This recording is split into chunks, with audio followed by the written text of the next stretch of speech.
Got it. Here's the beginning of your 5,000-word YouTube video script for the Kindness Stories channel. With the title theme in mind, but not included explicitly, let's begin with the full script, including your signature style and intro. Welcome back to Kindness Stories, where everyday moments turn into unforgettable lessons of heart, strength, and compassion. If you're new here, don't forget to subscribe and hit that bell so you never miss a story that could brighten your day or change the way you see the world. Now, let's dive into today's story, one that starts with betrayal but ends in unexpected courage, kindness, and redemption. It all started at a high school that looked ordinary from the outside. The brick walls, the crowded hallways, the cliques that seemed to define every social circle. It was the kind of place where stories either quietly unfolded or exploded for everyone to see. And for 17-year-old Maya, this school was supposed to be a fresh start. She had just moved to the city with her mom after a rough divorce that left their small family shaken. Her dad had been a presence, a stern, sometimes cold man, but he was still her dad. When he left, it was like someone pulled the floor from beneath her feet. Moving to a new city meant new opportunities, but it also meant facing a whole new world alone. Maya wasn't the kind of girl who craved attention.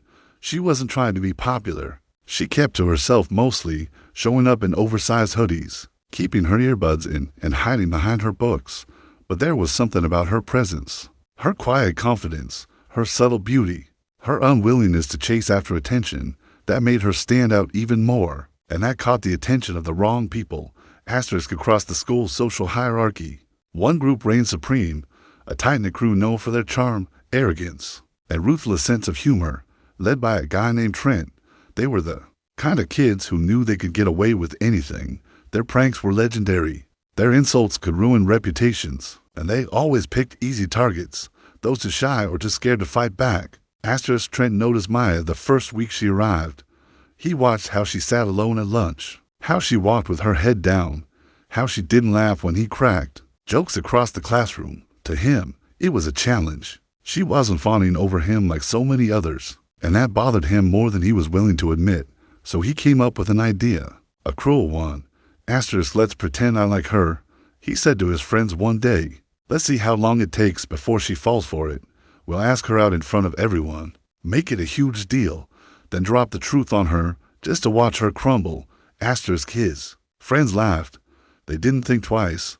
That was Trent's power. He could convince people to do anything, even when it crossed every moral line. The plan started slow. Trent began talking to Maya between classes, just little things at first. Hey, what song are you listening to? That book any good? He'd flash a charming smile, just enough to seem friendly. Maya was hesitant. She wasn't used to this kind of attention, but she was polite. She answered softly, never really letting her guard down. Over the next 2 weeks, Trent upped the game. He'd find her at lunch and sit beside her, brushing off the teasing glances from his friends. He'd offer to carry her books, ask her about her favorite movies, and even pretend to be interested in the things she liked. Slowly, Maya began to open up. She didn't know what to make of it. Someone like him showing kindness.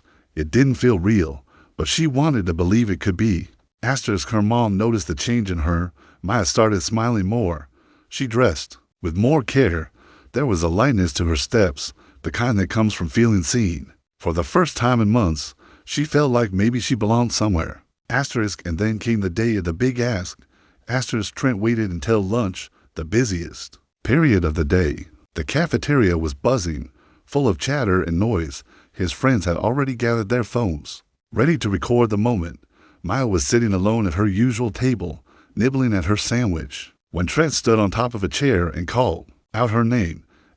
Came Maya, he said, loud enough for the entire room to hear. I've been thinking, how about you and I go out Friday night? Just you and me. What do you say? Gasps, laughs, and whispers spread like wildfire. Maya froze. She looked around and saw everyone staring at her. She looked up at Trent, unsure if this was real, but his face, that fake sincerity, it convinced her. So with a shaky breath, she nodded.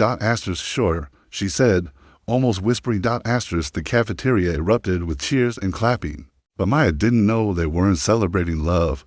They were celebrating the setup. Friday night came.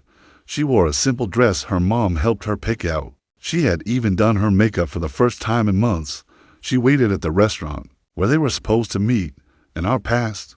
Then too, her phone buzzed once.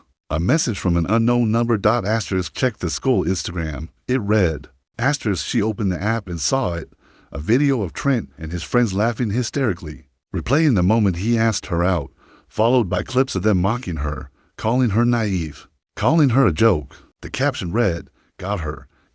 Maya's heart shattered. Right there in the middle of that restaurant, with strangers looking on, she sat frozen in humiliation, but instead of crying, she stood up, walked out, and didn't say a word. The next day, at school, the video had already gone viral in the local circles. Whispers followed her through every hallway, but Maya didn't hide. She walked straight to school like she always did, holding her head high. What no one knew was that Maya wasn't just quiet. She was trained in mixed martial arts. Her dad, despite his flaws, had taught her for years. He always said, you don't start fights, but you finish them if you have to.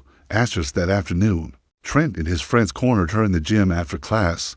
He tried to make another joke, something about how she should be honored to be part of his prank. But this time, Maya didn't just walk away. She stepped forward, looked him straight in the eyes, and said, you think this is funny? Let me show you something hilarious. Before he could respond, she swept his leg, dropped him to the ground, and in one flawless move, pinned him flat on his back. The room went silent. His friend stood frozen. Trent looked up at her, shocked, winded, humiliated. Don't ever mess with someone just because you think they won't fight back, she said. Then she stood up, walked out, and left the gym in silence. Word of what happened spread faster than the prank had. But this time, the reactions were different. The laughter stopped. The mocking stopped. People started approaching Maya not with insults, but with quiet respect. But that's not the end of the story. Because the very next day, something unexpected happened. One of Trent's friends, a guy named Jordan, approached Maya in the hallway. He looked uncomfortable, shifting from foot to foot. Hey, he said, I just wanted to say I'm sorry. What we did, it wasn't cool, and I should have stopped it. I knew it was wrong. Maya didn't smile, but she nodded. Thank you, she said. That means something. Over the next week, more people came forward, not just to apologize, but to get to know her. Real friendships started forming, the kind built on honesty, not popularity, and slowly, Maya became something she never expected, respected, not feared, not pitied, respected. Even the teachers noticed the change. Maya started a self-defense club. Dozens of students joined, some just to learn, others to rebuild their own confidence. It became a space for the quiet kids, the bullied, the overlooked, a place where they could find strength in themselves. As for Trent, well, he lost more than just his pride that day. His social power faded. The charm that once held everyone under his thumb evaporated. He was forced to look at himself in a way he never had before. Months later, he walked into the self-defense club. No fanfare, no swagger. I'm not here to joke, he said. I'm here to learn. Maya didn't smile, but she nodded again. Grab a mat, she said. And he did. Because sometimes kindness isn't about being sweet. It's about having the strength to stand up for yourself and others and giving people the chance to change, even when they don't deserve it. Thank you for watching this story. If it touched your heart, leave a like, share it with someone who needs to hear it, and subscribe for more powerful stories from Kindness Stories. Until next time, stay strong, stay kind, and never underestimate the quiet ones.